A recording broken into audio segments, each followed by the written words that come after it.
Bonjour à tous et bienvenue sur ce point hebdomadaire sur les positions des banques présenté par professeurforex.com pour DailyFX et FXCM. Donc comme d'habitude, avant de commencer, je vais vous demander de confirmer que vous m'entendez de façon à peu près correcte.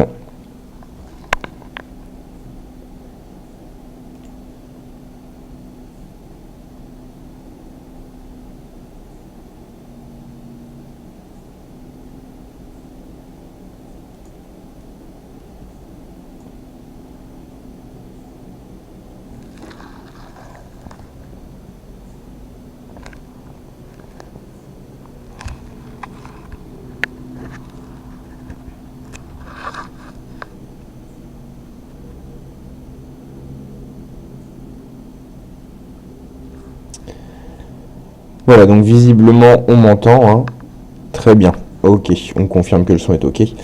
Donc alors pour les nouveaux arrivants, je rappelle que c'est un rendez-vous hebdomadaire, donc professeurforex.com présente pour DailyFX et FXCM. On parle du portefeuille des banques PFX Premium. C'est un outil qu'on édite et qui rassemble des positions et des conseils en provenance de grandes banques. Tels que Goldman Sachs, Morgan Stanley et d'autres.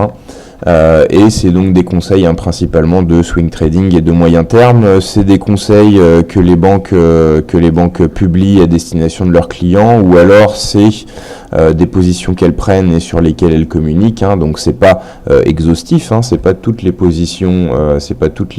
positions, des banques, mais il y en a un certain nombre. On en a à peu près 80 par mois, 80 positions clôturées par mois. Sur du swing trading et du moyen terme, c'est un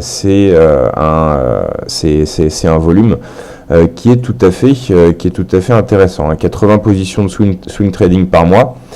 Justement, ça implique un choix, parce que si on voit le portefeuille des banques comme un système de signaux de trading, ça veut dire qu'on va placer 80 positions de swing trading moyen terme par mois. Compte tenu de cette horizon de temps, c'est quelque chose d'un peu élevé, donc on peut parfois être amené à faire des choix, et on a un outil dans le portefeuille des banques qui est censé vous aider à faire ces choix avec un système de classement des banques par paire de devises, par période, etc., pour essayer de filtrer un peu tout ça et de se dire, par exemple, je vais suivre telle banque sur telle paire de devises, mais pas sur telle autre, et de se constituer des règles qui vont nous permettre de tailler dans ces 80 conseils par mois pour suivre que ceux qui correspondent à la stratégie de trading qu'on a définie. Donc voilà pour ces quelques mots sur le portefeuille des banques. On va rentrer tout de suite dans le vif du sujet, tout en précisant que c'est la semaine de Noël qui démarre, et que donc on va avoir un programme qui sera largement limité. Un programme, alors voilà, les positions n'étaient pas sur la diapositive, donc je vous la mets comme ça. Voilà les positions sur euro-dollar qu'on a actuellement dans le portefeuille des banques. Alors oui, ce que j'étais en train de vous dire, c'est que la fin d'année approchant, va y avoir une période de creux sur le portefeuille des banques. Il y aura toujours des positions qui s'ouvrent et des nouveaux conseils qui s'enregistrent, mais bien sûr, comme pour tout le monde, c'est la même chose pour les banques. Il y a un volume de travail et un volume de trading qui est bien sûr moins important. Donc sur l'euro-dollar, voilà ce qu'on a actuellement dans le portefeuille des banques. On a 3 positions, dont une qui a été déclenchée aujourd'hui de la part de Crédit Suisse. Une position vendeuse entrée à 1,0905 avec un objectif à 1,0640, 1,0640 et un stop à 1,0955, donc un objectif. Une position de court terme, comme on le voit, avec un objectif pas trop ambitieux et un stop assez serré. JP Morgan est en position depuis le 9 décembre avec un ordre de vente placé à 1,0923, donc avec pour objectif à peu près le plus bas annuel sur 1,0490 et un stop à 1,1130. En ce qui concerne Citi, on a une position de long terme qui a été ouverte à la fin du mois d'octobre et qui vise elle aussi les plus bas annuels vers les 1,0450 avec un stop à 1,1520. Donc ce qu'il faut surtout retenir, comme je le disais dans le titre de la diapositive, qu'on n'a plus sous les yeux, voilà, c'est que ce qui est important de noter, c'est que les banques n'ont pas changé d'avis sur l'euro-dollar après ce mois de décembre qui a été très important, qui n'est pas terminé, mais pour lequel les principaux événements sont déjà passés, à savoir la réunion de la BCE et la réunion de la Fed. C'était deux événements tout à fait majeurs. Et le constat, c'est que certes, ces deux événements ont taillé un peu dans les positions, ont conduit des banques à stopper leurs positions, parfois en gain, parfois en perte, mais au final, une fois que l'orage est passé, une fois que la BCE et la Fed se sont exprimés, ce qu'on peut constater, c'est qu'il nous reste 3 positions vendeuses sur l'euro-dollar dans le portefeuille des banques. Donc la conclusion, c'est qu'au final, aux yeux des banques, les réunions des banques centrales du mois de décembre n'ont pas fondamentalement changé le contexte, et les avis restent baissiers. D'ailleurs, c'est caractéristique, on le voit, ces 3 positions, on en a une de court, une de moyen et une de long terme, donc que ce soit à court, moyen ou long terme, là on a quelque chose qui nous montre que les perspectives restent baissières. D'ailleurs, ça me permet de faire le lien avec une autre façon d'utiliser ce portefeuille des banques. Alors pour toutes les positions, il y a point d'entrée, stop et limite, mais ce qu'il faut noter, c'est que on peut aussi voir ça comme une aide à l'analyse. Par exemple, là on voit qu'on a 3 banques qui sont positionnées à la vente sur l'euro-dollar. On voit que parmi ces 3 banques, il y en a 2 qui ont un objectif qui est proche des plus bas annuels. Voilà, c'est des informations qu'on peut intégrer à notre analyse, s'intéresser en tant qu'objectif au plus bas annuel et privilégier la vente sur l'euro-dollar parce qu'on a un consensus vendeur auprès des banques. D'après ce qu'on peut voir donc dans le portefeuille des banques.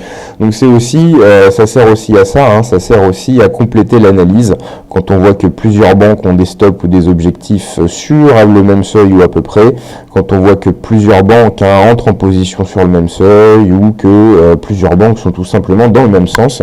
C'est des informations qui sont intéressantes à rentrer dans le cadre de votre analyse. Alors, je poursuis avec AUD-USD. Donc les banques, elles continuent de privilégier la vente. On a la paire qui a beaucoup chuté ces dernières semaines, mais les banques restent pour l'instant à la vente. On est, alors je vais regarder de mon côté les cours sur AUD-USD. Voilà, actuellement on est sur les 71,85. On voit qu'on a Crédit Suisse et BNP qui sont rentrés au début du mois de décembre et qui visent les 0,70 environ. BNP vise les 0,70 et Crédit Suisse les 0,6940.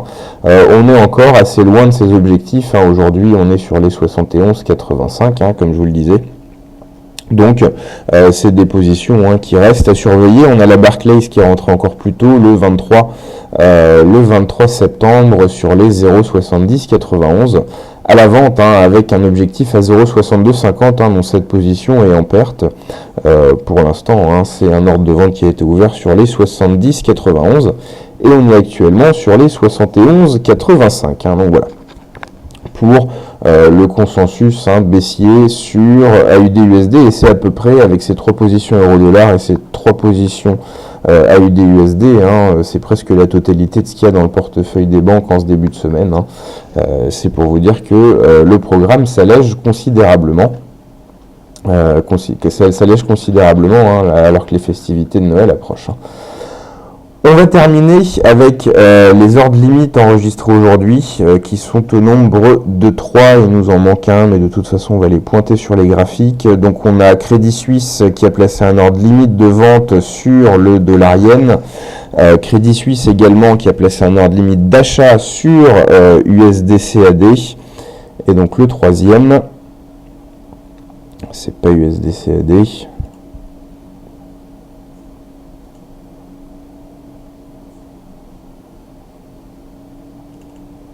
Voilà, sur le dollar yen, avec donc Crédit Suisse toujours, donc Crédit Suisse qui a enregistré 3 ordres limites de vente aujourd'hui, donc avec le dollar yen ordre limite de vente à 122, avec l'euro yen ordre limite de vente à 132,40 et USD-CAD ordre limite d'achat à 1,3865. On va passer sur les graphiques, voir ce que ça donne.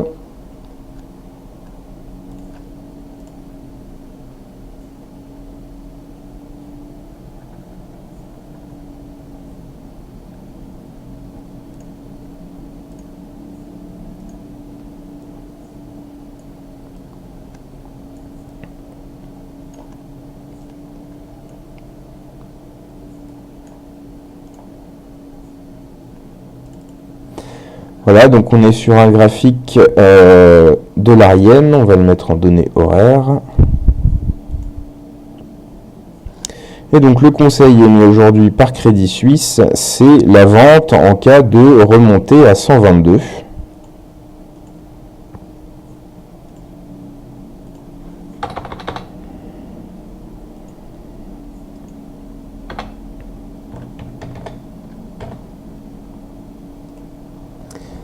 Avec un objectif à 120,45.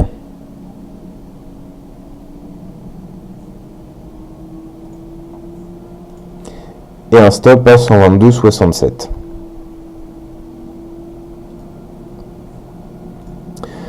Voilà, donc une position qui se justifie graphiquement assez aisément, hein. Le seuil des 122, on voit que ça a été un point de friction important par le passé, c'est également un seuil psychologique, hein. Donc ça a du sens, hein, de chercher à vendre sur ces seuils-là. En ce qui concerne l'objectif à 120,45, on voit que c'est à peu près les derniers plus bas.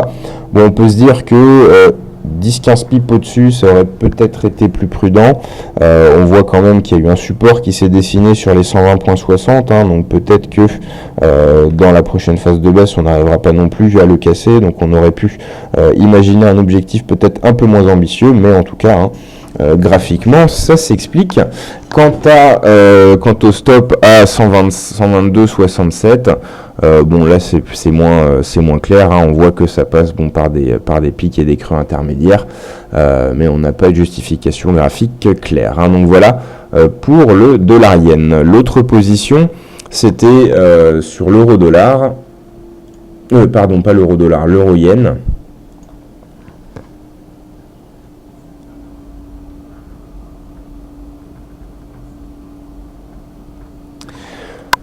Voilà, avec un ordre limite de vente à 132,40, donc on attend une remontée à 132,40 pour pouvoir se positionner. C'est d'ailleurs en bonne voie vu que ça remonte, hein, aujourd'hui. Avec un objectif à 129,77.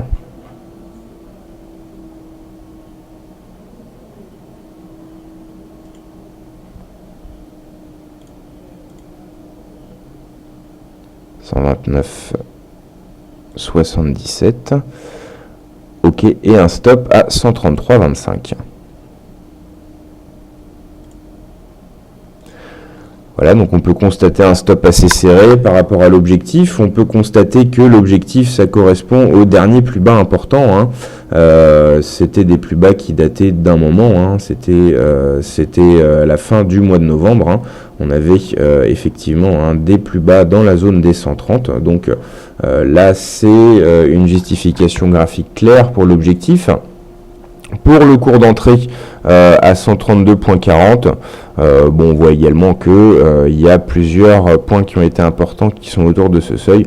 Quant au stop à 133,25, hein, là il y a moins, hein, de justification graphique, hein, comme on le voit, hein. Quand je cherche des justifications graphiques, en fait, c'est un peu comme si on se mettait à la place de la banque et pourquoi précisément tel objectif, pourquoi précisément tel stop, hein.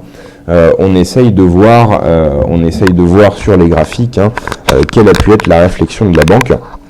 Ça a des vertus pédagogiques, hein, et c'est toujours bien de comprendre au moins un minimum les conseils qu'on suit, hein. Donc voilà pour ce conseil de Crédit Suisse sur l'euro-yen. Et la dernière position qui a été enregistrée aujourd'hui, le dernier ordre qui a été enregistré aujourd'hui, c'est un ordre limite d'achat sur USD CAD.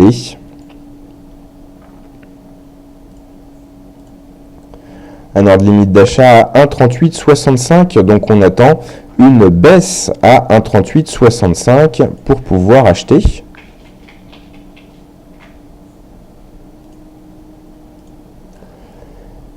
Avec un objectif à 1,4320.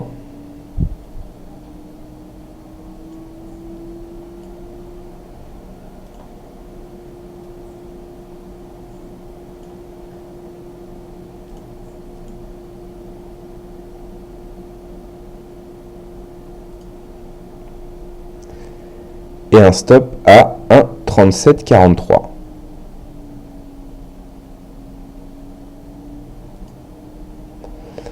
Voilà donc un stop serré. On voit bien, hein, beaucoup plus serré que l'objectif.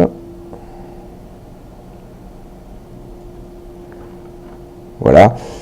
On voit quand même que l'objectif est assez ambitieux, d'autant plus que on nous dit que c'est une position de court terme, mais ça va dans le sens de la tendance. On voit que USD-CAD a très nettement récupéré depuis la fin du mois d'octobre, et même avant. Depuis plusieurs mois, on a une forte remontée de USD-CAD. Là simplement, Crédit Suisse parie sur une nouvelle vague. Dans le cadre de cette hausse, une nouvelle vague de progression, donc pour aller chercher au-dessus des 1,43, précisément à 1,4320, avec un stop serré sur les 37,43. On voit que là que les justifications graphiques sont pas évidentes, c'est dû au fait qu'on est en bout de tendance là. Ça fait un moment qu'on est en hausse, donc on arrive sur des seuils qu'on n'a plus touché depuis longtemps, et c'est donc beaucoup plus difficile de trouver des seuils graphiques intéressants. Quoi qu'il en soit, là, on a clairement Crédit Suisse qui prévoit une extension de la hausse de USD-CAD, ce qui est une position d'ailleurs technique. Elle se base sur des facteurs techniques, et ce qui est intéressant, c'est que on peut compléter son analyse avec le côté fondamental et se rendre compte, pour des raisons qu'on n'abordera pas forcément ici, que fondamentalement ça cadre aussi avec des raisons de penser que USD-CAD va continuer de progresser, des raisons économiques, des raisons fondamentales. Donc voilà pour les 3 heures d'enregistrer aujourd'hui. Comme je vous l'avais dit, un programme assez léger pour cette semaine, un portefeuille des banques qui s'allège, ce qui devrait s'inverser à partir du début du mois de janvier, où on aura les banques qui vont commencer à prendre des positions de long terme, des positions qu'elles vont envisager sur toute l'année. Donc il faut attendre au début du mois de janvier pas mal de positions de long terme. On a la plupart du temps des positions de court moyen terme. Il y a assez peu de positions de long terme dans le portefeuille des banques, mais généralement c'est des positions qui sont tenues plusieurs mois et qui affichent des performances en centaines de pips, donc elles sont toujours très intéressantes, et il y en a beaucoup qui arrivent en début d'année. Donc restez à l'écoute de ces nouvelles positions au début du mois de janvier. Et j'en profite pour vous rappeler que cet outil, le portefeuille des banques, c'est accessible gratuitement pour 1 an pour les détenteurs d'un compte FXCM, pour les ouvertures de compte auprès d'FXCM. Et on se retrouve bien sûr tous les lundis pour faire le point à 16h sur les positions des banques. Je vous rappelle également que dans la matinée ou en début d'après-midi sur DailyFX, il y a un article qui parle aussi de nos positions des banques qui est publié, que vous pouvez consulter. Et je rappelle également que l'enregistrement de ce webinaire est disponible sur la chaîne YouTube de DailyFX peu après la fin du webinaire, généralement autour de 17h. Voilà, je vais vous souhaiter à tous une très bonne après-midi de trading, si vous êtes encore sur les marchés, en ces vacances de Noël. Et je vous donne donc rendez-vous à la semaine prochaine. Il y aura certainement pas grand-chose de plus à dire, mais on fera quand même le point pour voir comment les banques abordent la fin d'année.